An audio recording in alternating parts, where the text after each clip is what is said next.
Hi, I'm looking forward to be together on Sunday. At this moment, I am on vacation, as you can notice in this video.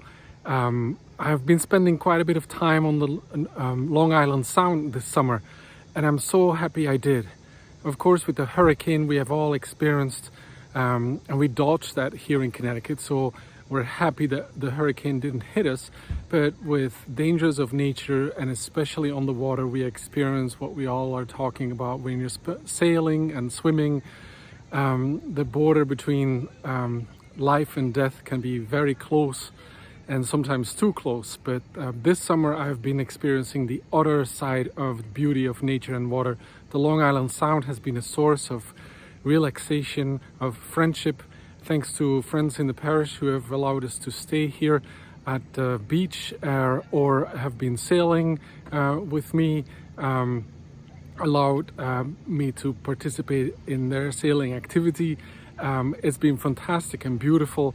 The wonders of nature are also a source of inspiration and a source of strength and powering that help us to see the beauty of God in everything.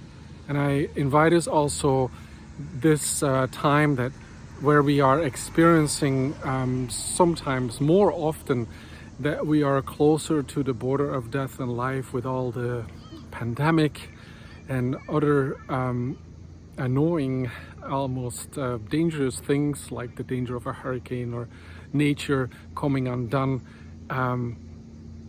We have to take that seriously. We have to see that God's creation is crying out to us for help, and at the same time, through that God's creation, we see God's splendor and glory, the beauty of God speaking to us. And so, since the end of summer here in New England can be so beautiful, I am just launching an invitation to experience the beauty of nature and allow God to speak to us through it.